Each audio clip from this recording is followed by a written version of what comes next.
Having just defined the approach to ecosystem ecology, the next question is, what is an ecosystem? How do we use that approach in ecosystem ecology to defining what an ecosystem is? Again, getting back to this example from the Pacific Northwest forests, if we want to go ahead and define what an ecosystem is, we know we want to study the interaction of pools and fluxes, energy and materials. And using that definition of approach, how do we draw lines? So for example, if we want to study an ecosystem, is this an appropriate set of boundaries to state what the ecosystem is?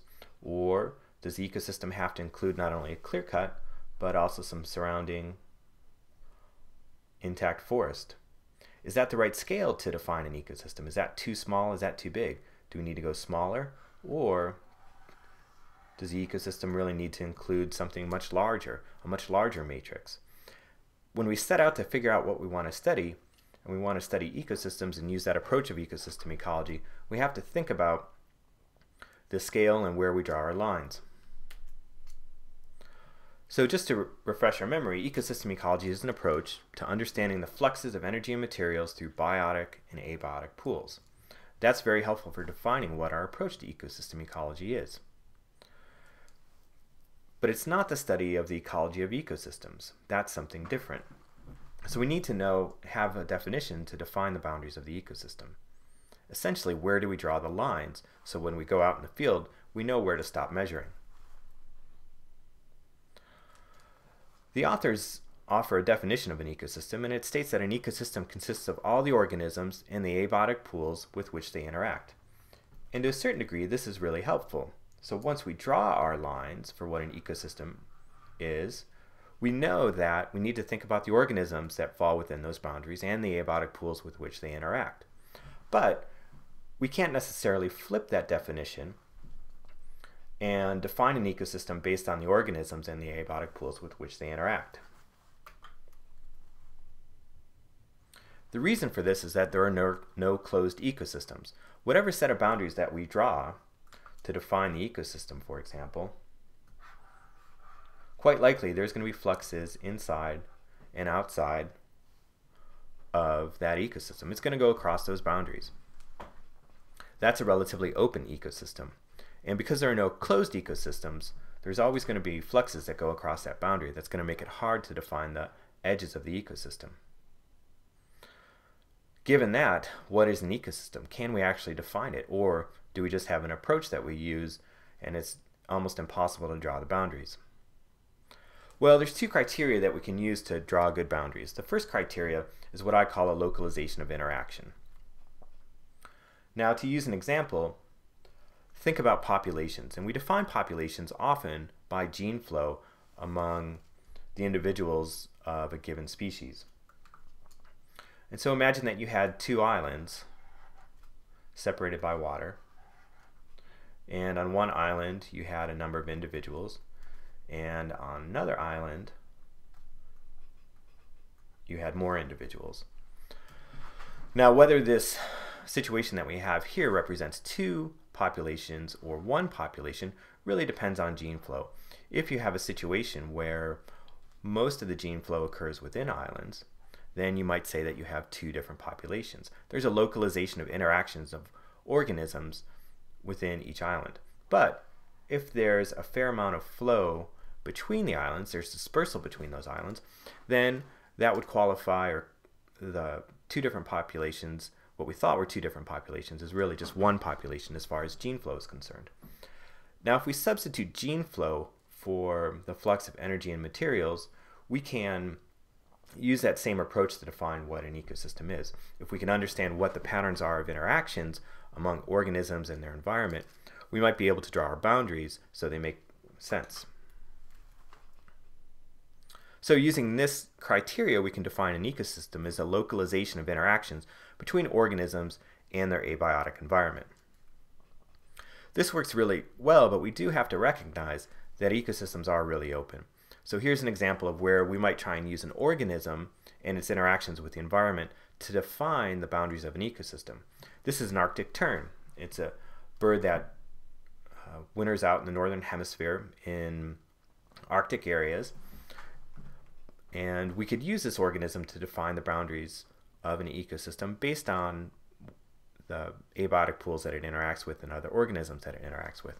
But one of the problems of using this approach, of using Arctic terns to define the boundaries of the ecosystem that it might inhabit, is that Arctic terns are long-distance migrants. So in the northern hemisphere summer, you would find them up here, and you could define a population of Arctic terns and find the area that it might interact with and define the ecosystem there. But come the fall, they're going to migrate to the other end of the Earth. And so if you use all of the abiotic pools that that organism interacts with, you would have to incorporate both a good portion of the northern hemisphere as well as the southern hemisphere. Really quickly, your ecosystem becomes global, and it's hard to draw relatively local lines around an area to define that ecosystem. Another example of how open ecosystems are is called Caesar's breadth principle. And essentially, there were scientists that did a back-of-the-envelope calculation to try and predict what the odds were that with each breath that you took, you would breathe in a molecule of carbon dioxide that was present in Caesar's last breath. Now, Caesar died over 2,000 years ago in Rome, 44 BC, and not necessarily worrying about what happened to the carbon dioxide and whether that was taken up by different pools. Just thinking about a person's breath and how quickly that spreads around the globe shows you how open these ecosystems are. So for example, on a global scale, one individual breathes off CO2 and it quickly spreads, relatively quickly spreads around the entire Earth. And part of the reason for using Caesar was just to say that there's been enough time for it to become well mixed. And there's so many molecules of carbon dioxide within the breath of a person, such that when it spreads out across the entire globe, that they had calculated that with each breath that a person takes, even today, that the odds are pretty good that it'll contain one molecule of carbon dioxide that was present in Caesar's last breath. Now, this is an interesting back-of-the-envelope calculation, but essentially it shows the idea of how open ecosystems are, and that exchanges between the terrestrial and the atmospheric environment, people being part of that terrestrial environment, really, that atmosphere is something that connects ecosystems globally in many different ways. And so once we start to think about interactions between terrestrial and atmospheric components, it gets really difficult to draw localizations of interactions. For example, no less try to define the bounds of our ecosystem. So another criteria that we can use to draw the lines is to say, okay, real ecosystems don't exist. There are no closed ecosystems, but maybe we can draw our lines so that the patterns that we have, the interactions that we have, are going to be relatively similar within those lines, within those boundaries, as in other places. So we can eventually generalize, and that might be our goal. So if we do this, we can say that an ecosystem is an area that has similar ecosystem processes as other areas.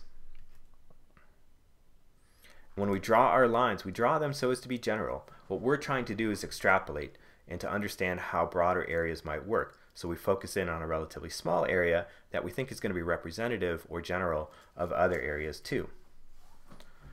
So in this case, if we define our ecosystem as this clear cut, for example, we measure the processes that are occurring within that clear cut, we potentially could extrapolate out to other clear cuts.